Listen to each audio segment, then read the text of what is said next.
Bismillahirrahmanirrahim. Assalamu alaikum and welcome, dear students. I hope you're all doing well. Dear students, today we will start unit number 8. Hope is the Thing with Feathers, a poem by Emily Dickinson on page number 75. Dear students, before proceeding to the chapter, to the poem, I would like to tell you about the background of Emily Dickinson. So her name was Emily Elizabeth Dickinson, and she was born on 10th December 1830 and died on May 15, 1886, and she was an American poet. Emily Dickinson was born in Amherst, Massachusetts, to a family well known for educational and political activity. Her father was lawyer and treasurer of the local college, and her mother was a religious, hard-working housewife. She got her education from Amherst Academy for 7 years in her youth. So, dear students, this is a poem by Emily Dickinson. Hope is the Thing with Feathers. So the major theme of this poem is hope. So dear students, the poet describes hope as a bird in this poem, and she describes hope as a bird, a thing with feathers that perches in the soul, and there it sings wordlessly and without any pause. The song of hope sounds sweetest in the gale, and it would require a terrifying storm to ever abash the little bird that kept so many warm. The speaker says that she has heard about the bird of hope in the chilliest land and on the strangest sea, but never, no matter how extreme the conditions, did it ever ask for a single crumb from her. So dear students, here we have the poem. Hope is the Thing with Feathers, and it comprises of 3 stanzas, every stanza having 4 lines. Let's start reading. Hope is the thing with feathers that perches in the soul. Perches mean to stay on a branch, and sings the tune without the words. Tune mean a musical notes, a series of musical notes, and never stops at all. And sweetest in the gale is hard. Gale mean a strong wind, and sore must be the storm. Sore mean a painful part of the body or painful that could abash. Abash mean embarrassed or ashamed. The little bird that kept so many warm. Warm mean hot. I have heard it in the chilliest land. Chilliest mean the cool land, and on the strangest sea. Strangest means surprising, yet never in extremity. Extremity mean limit of something. It asked a crumb of me. A crumb of me mean a small piece of food.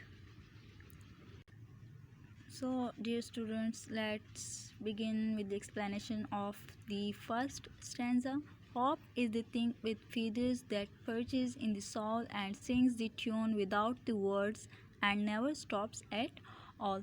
So dear students, the speaker in this poem calls hope as a bird, the thing with feathers that sits in the soul of every human being. There it sings an abstract tune, a song of optimism.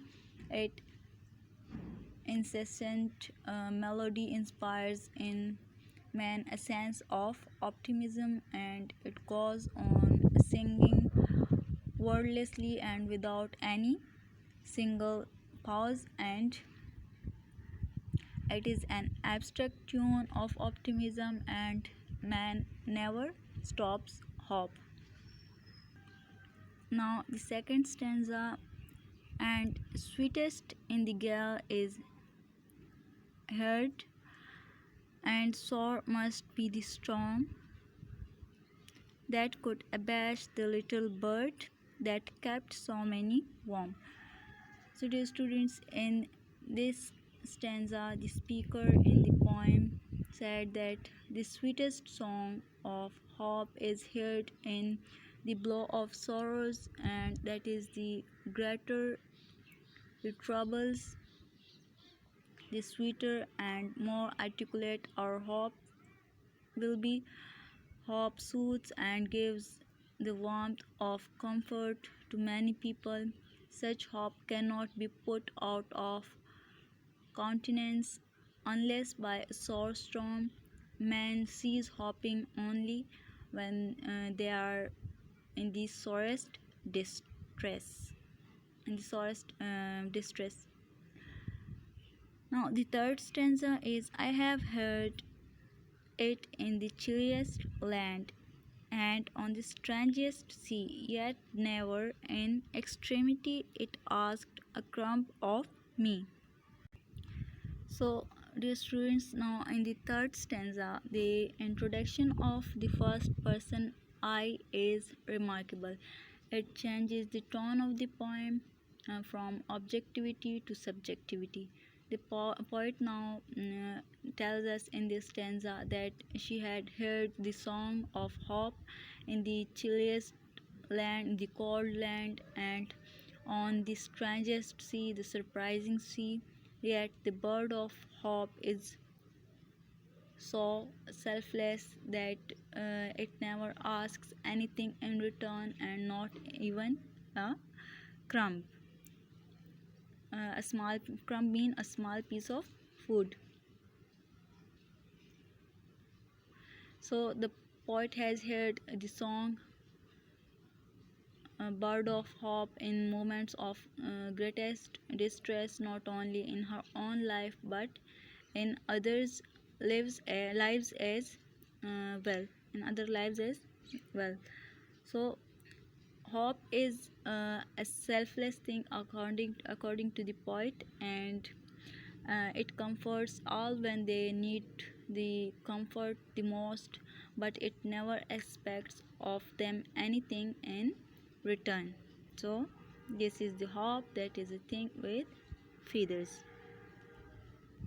So dear students, here in this poem, in the first stanza, metaphor is used, and hope is metaphorically transformed into a strong wild bird that lives within the human soul and sings its song no matter what happened. Essentially, the poem seeks to remind the readers of the power of hope and how little it requires of people. So the speaker makes it clear that hope has been very helpful in times of difficulty and has never asked for anything in return, and hope is a selfless thing. It is a thing with feathers, and is one of a number of poems by Dickinson that breathes new life into an abstract concept by using surprising imagery and figurative language. So, hope is a thing with feathers according to the poet. It is a way of happiness, and hope is a selfless thing. It does not require anything in return, but rather it's a light in the darkness. Dear students, this was your lecture for today. I hope you will understand it. Thank you so much. Allah Hafiz.